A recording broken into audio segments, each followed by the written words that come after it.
Chapter 13.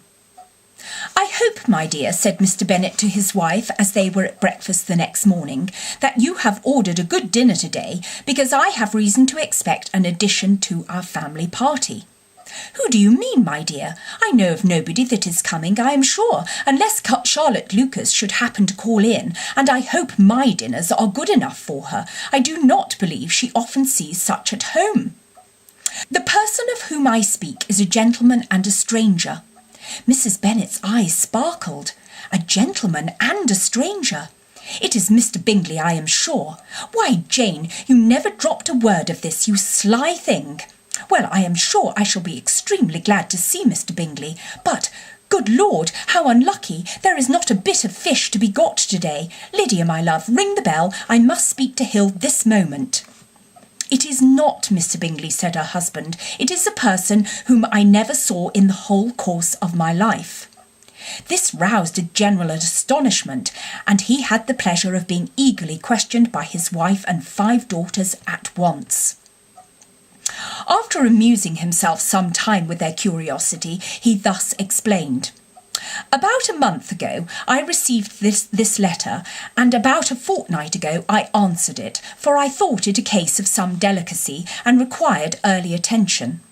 It is from my cousin, Mr. Collins, who, when I am dead, may turn you all out of this house as soon as he pleases."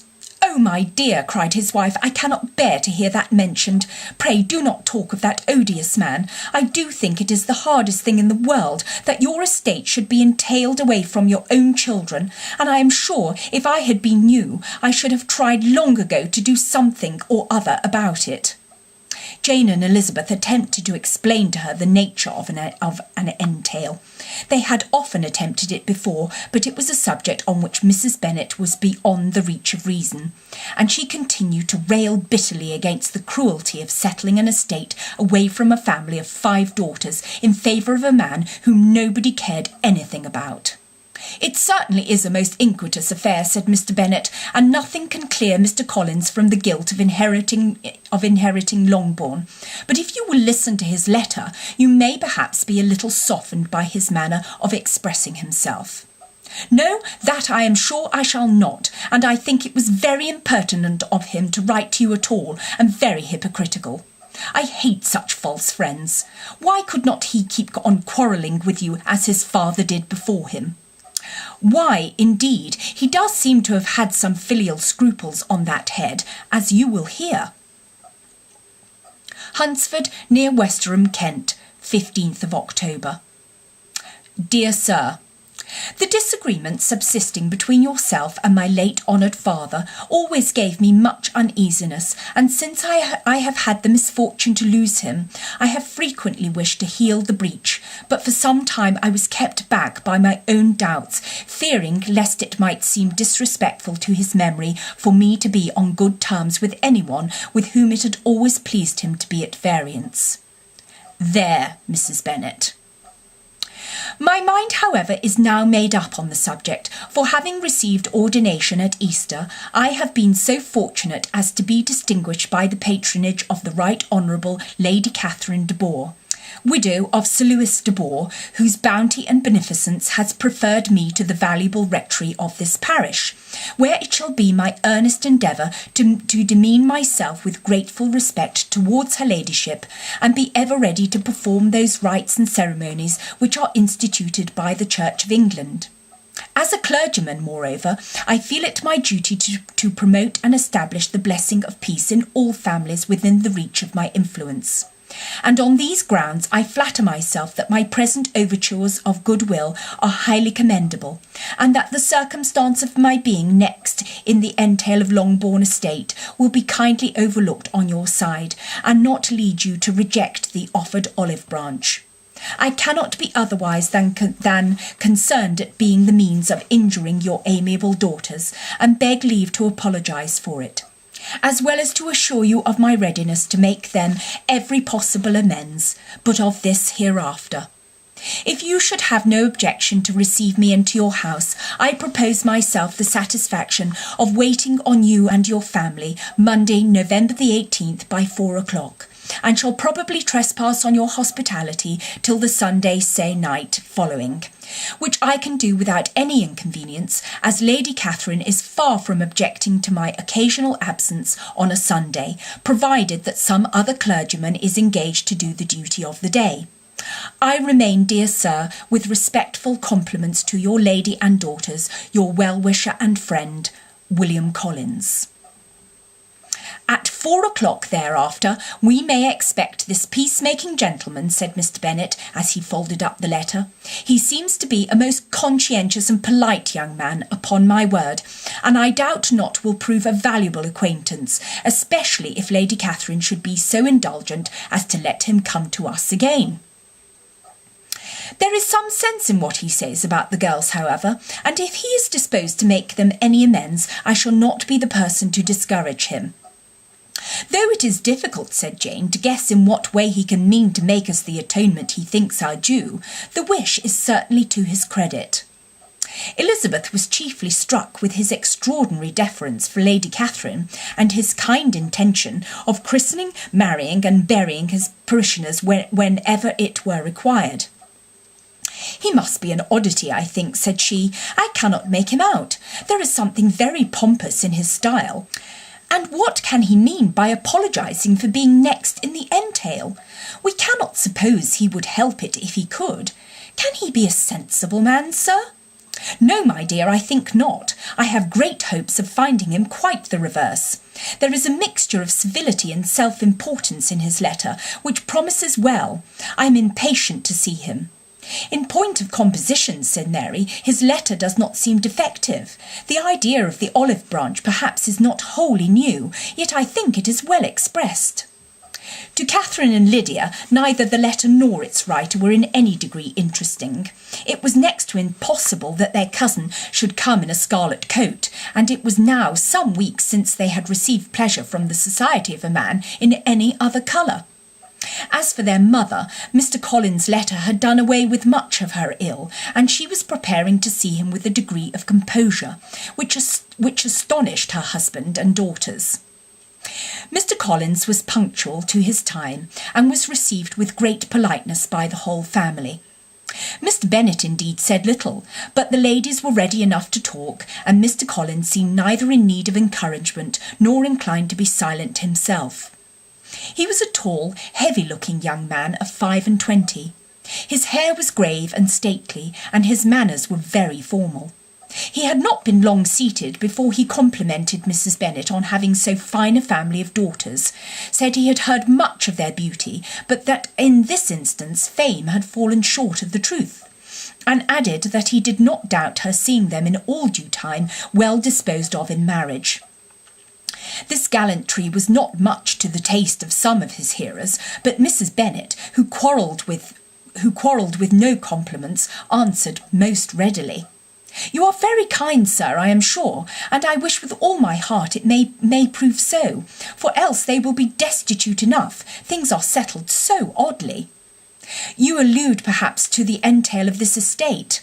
Ah, sir, I do indeed. It is a grievous affair to my poor girls, you must confess. Not that I mean to find fault with you, for such things I know are all chance in this world. There is no knowing how estates will go when once they come to be entailed. I am very sensible, madam, of the hardship to my fair cousins, and could say much on the subject, but that I am cautious of appearing forward and precipitate. But I can assure the young ladies that I come prepared to admire them. At present I will not say more, but perhaps when we are better acquainted—" He was interrupted by a summons to dinner, and the girls smiled on each other. They were not the only objects of Mr. Collins' admiration. The hall, the dining-room, and all its furniture were examined and praised, and his commendation of everything would have touched Mrs. Bennet's heart, but for the mortifying supposition of his viewing it all as his own future property. The dinner, too, in its turn, was highly admired, and he begged to know which of his fair cousins the excellence of its cookery was owing. But here he was set right by Mrs. Bennet, who assured him with some asperity that they were very well able to keep a good cook, and that her daughters had nothing to do in the kitchen. He begged pardon for having displeased her. In a softened tone she declared herself not at all offended, but he continued to apologise for about a quarter of an hour. Chapter 14. During dinner Mr. Bennet scarcely spoke at all, but when the servants were withdrawn he thought it time to have some conversation with his guest, and therefore started a subject in which he expected him to shine by observing that he seemed very fortunate in his patroness. Lady Catherine de Bourgh's attention to his wishes and consideration for his comfort appeared very remarkable.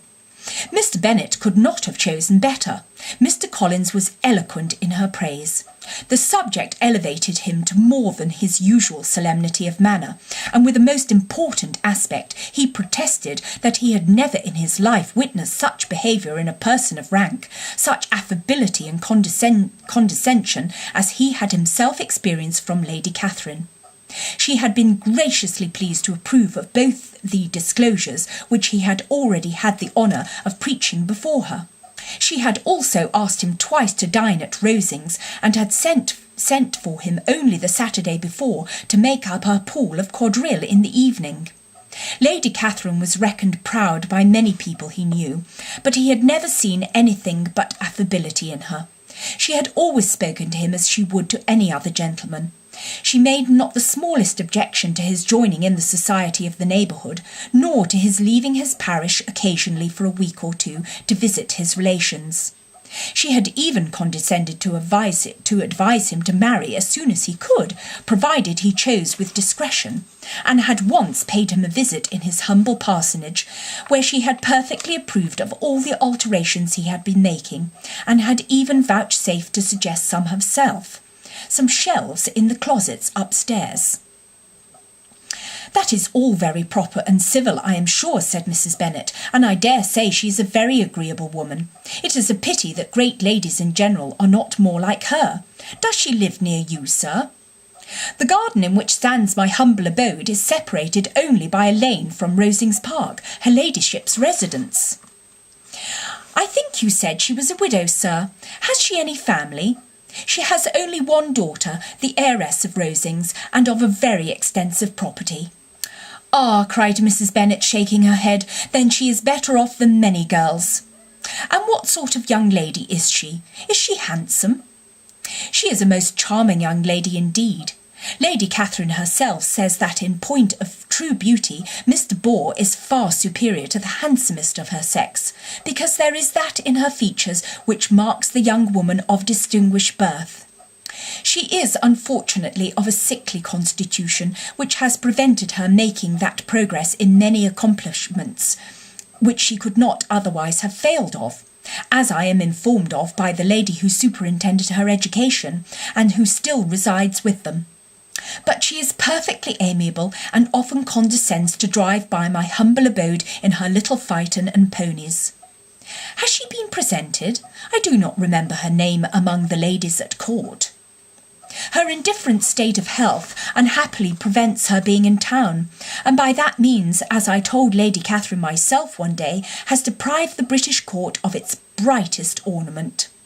Her ladyship seemed pleased with the idea, and you may imagine that I am happy on every occasion to offer those little delicate compliments which are always acceptable to ladies. I have more than once observed to Lady Catherine that her charming daughter seemed born to be a duchess, and that the most elevated rank, instead of giving her consequence, would be adorned by her. These are the kind of little things which please her ladyship, and it is a sort of attention which I conceive myself peculiarly bound to pay." "You judge very properly," said Mr. Bennet, "and it is happy for you that you possess the talent of flattering with delicacy. May I ask whether these pleasing attentions proceed from the impulse of the moment, or are the result of previous study?"